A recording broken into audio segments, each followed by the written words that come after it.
I knew it. I absolutely knew it.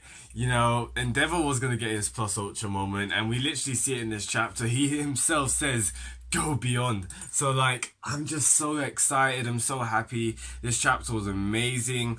There's just so many things. But before I get into it, I can't believe I only just realized it now. But is it me or does High End look unbelievably like Venom? Yeah, I don't know why I didn't realize that even from the start in the earlier chapters when High End was like Elon getting his arms because Venom does that all the time. But yeah, I thought that just had to be said. But yeah, basically this chapter was really awesome. I just really did love the parallels. I At first I thought I was sounding like a broken record saying how yeah this fight is just a bit similar to the All For One and All Might fight, but it actually is. Like Horikoshi himself plugs it in this chapter. So I was like finally I was like yes finally like I'm correct. So it's awesome to see that. But even just thinking about it, yeah, the parallels continue to rise actually. There's one moment when I think it's the guy from let's just call him civilian number one. I love when they do that in the film credits. It's just like civilian number one. It's like thug one, thug two kind of thing. So yeah, civilian number one's basically saying like, why are you putting all this bad kind of news on the media and that kind of thing.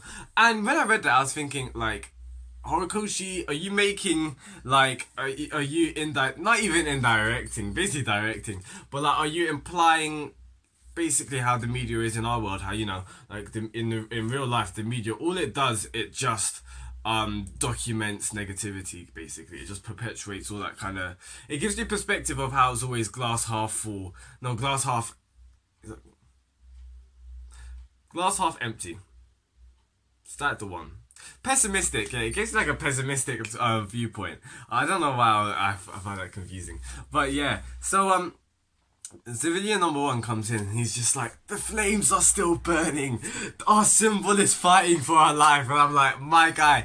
But the thing is, it's so similar to the All For One fight because just as All Might was keeping the flames alight, well, the embers of the flame, so is Endeavour literally. Like he's going beyond his limits right now. He said that he can't move. He's immobile right now. The only thing that's moving him is the flames pushing him behind. So just as All Might was the very person who was fanning, who was guarding his flames from being snuffed out, Endeavour's using his flames to push him. So it's like, it's so interesting to see that. And there's even so much more, but that's what I really love about the chapter. I really love those nice touches of how it parallels to like the Kamino Ward arc. And we got a timeline, so it was really awesome to see that. We got like a date on where things are going right now. So 3 months ago was the All Might versus All For One fight. 3 months ago. In real life, when was that? Was that 2 years ago? I think it was 2 years. I was going to say 1 year, but I think it was 2 years. I think it was 2016, summer of 2016 in the manga when I was reading that. I believe it was. I don't think it was 2017. Maybe I'll have to go and double check that. But yeah, so 3 months ago was the whole fight. So we're kind of seeing how things are progressing, how things are going. And yeah, I'm really liking the pacing that Horikoshi's kind of doing. But yeah, I thought it was really nice just how we kind of got a little bit of information on where we were at. So yes, with Endeavour, it's really interesting to see his character in this chapter. Like I said in the previous video, yeah, I think he's gonna go his plus ultra moment, his go beyond, and we're seeing it. But it's really cool to see because so far throughout this whole, basically what's the core point of Endeavour's character, what Horikoshi has always characterized him on, is the point of how he's always looking to surpass All Might. He's always looking to reach that mountain, to be as good or if not better than it. And we see it again in the chapter. They always use the symbolism of the gap, you know, and Endeavour's always looking on All Might's large back, basically. So in this chapter, we see it again, but this is from Hawk's perspective, and I really liked it because you see Endeavour, and like he himself, he's trying to bridge that gap, and he's got like a little plank, and he's using a boulder to keep it still, and that just it just characterizes how impossible it actually is, just how it's not gonna happen. He's not gonna be able to surpass All Might. He can't do it by his own feats, and that's what Horikoshi's been doing. I don't think I've said it quite recently. I said it quite in the past. I may have said it in my recent anime review. What I think he's really setting up for this series, what society is seeing is how they can't put their trust in one pillar anymore, and it's going to create a need for multiple pillars. It's going to create a need for multiple hero team ups. I'm just trying to remember if it was what I saw in the anime or what I saw in the recent chapter. I cannot remember, but it was either the anime or the chapter, and they were saying something along the lines of, I think it's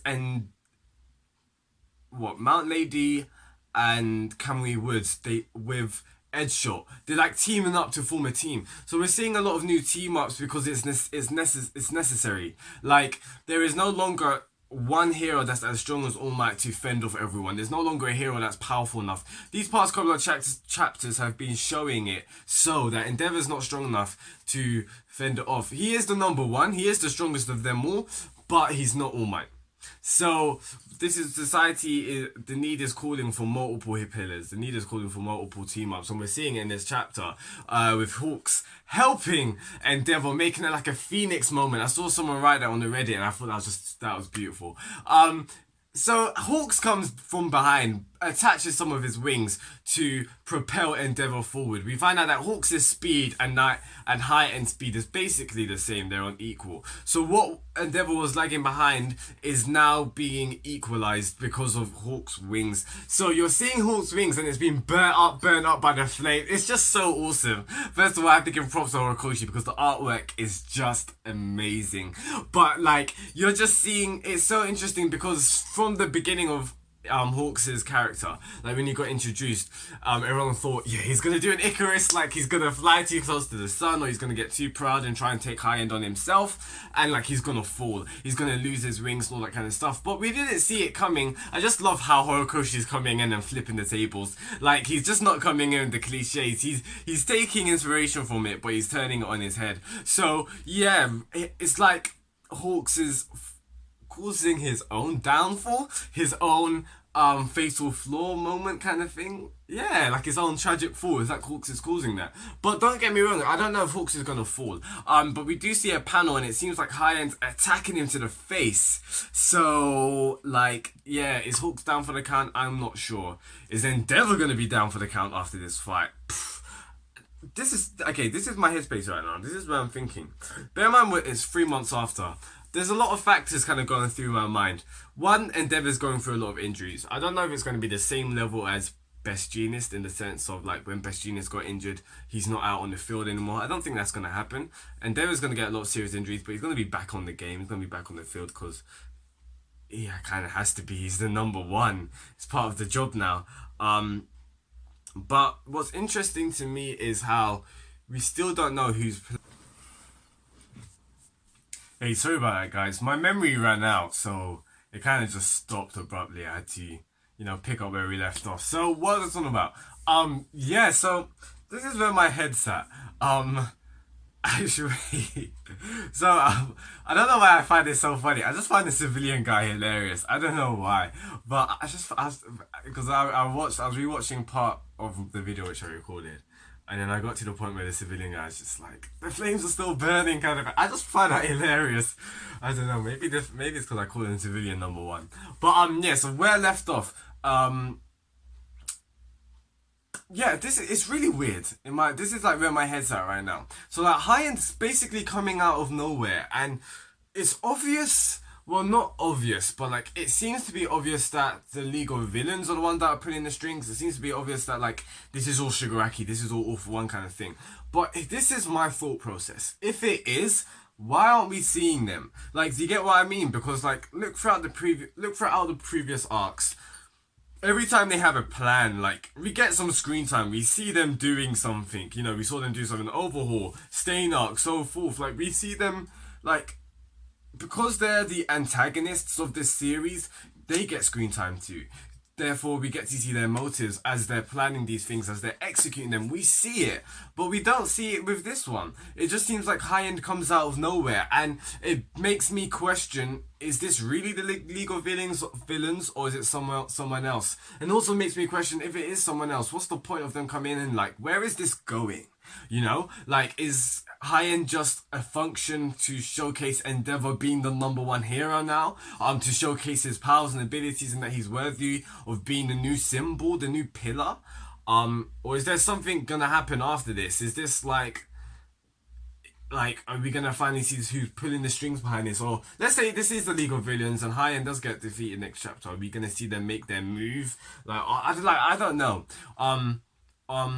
If it is them, I can probably understand why they're not doing it, because you know the whole point of what Shigaraki's doing is to make society not trust heroes as much, because again and again they're not saving them, again and again they're failing them. So if it is, maybe I can understand it from that kind of viewpoint. But yeah, as usual, I trust Horikoshi. Like, the man hasn't failed us yet. He's always doing these quality storylines. So let's see where this goes. So yeah, other than that, Hawks is just such a G. And I want to talk about him again because I had to read it again and I just realized he turned his feathers into a sword, and I think he stabbed High End. So like, my guy is awesome. He is so awesome. And seeing him in this chapter, the way that he was talking about Endeavour, it makes you think, is Endeavour like Hawks' hero? Just how like everyone looks up to All Might. I think Hawks looks up to Endeavour. Hawks says, you're the only, I've been watching you from the beginning, and you were the only person that was seriously trying to catch up to All Might. But when you look in that panel, you see Hawks kind of looking from behind, looking at Endeavour. But then I think you see also Hawks as a kid. So it seems like Hawks has been looking up to Endeavour from the beginning, and it's kind of cool to see, you know, these people actually looking up to Endeavour. Don't get me wrong, Endeavour's not truly hated as a hero. He is the fourth most popular hero. So he does have a fan base out there. He does have people actually liking him. So yeah, I just thought that was pretty cool to see. But yeah, I just think it's pretty awesome. Like, Hawks, the whole fact of how like Horikoshi is just kind of like flipping these tables of the cliches. Like, we thought it was gonna be Hawks' downfall, like his pride that was gonna make him fall, but it was like, no, he's causing his own downfall, but he's doing it to actually push Endeavour. That's pretty awesome. Just as we saw in this chapter, how Endeavour tried to build his own bridge to climb over to reach All Might. It was impossible. It wasn't gonna happen. It was inevitable that it would have failed. So what was needed is for people to help him, for him to combine and team up with people so that he can cross that bridge. So it's not only Hawks' wings that is actually making him faster to throw swings and attack High End. Actually, it's making him faster to actually to reach that gap, to catch up to All Might as well. So I thought that was really awesome of Horikoshi doing it. It was a nice little touch that he did. But yeah, this chapter was just amazing. Like, we literally saw Endeavour as a phoenix rising out of the ashes, basically. Like, how freaking awesome is that? Just imagine when that gets animated. Oh my gosh, that's gonna be powerful.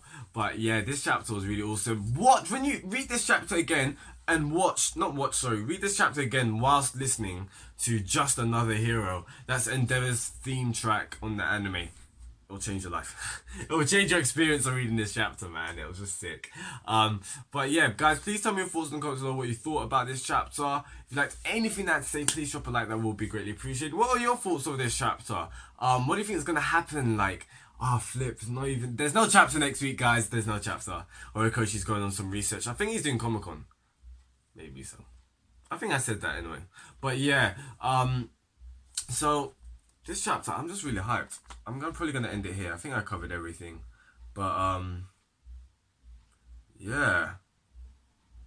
It seems like, I think High End's actually probably gonna get defeated next chapter. Endeavour's kind of seemed to uncover his weakness of it being his head.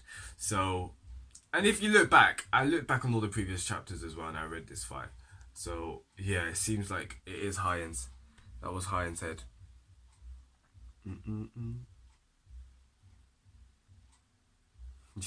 Civilian number 1. I don't know why that makes me laugh.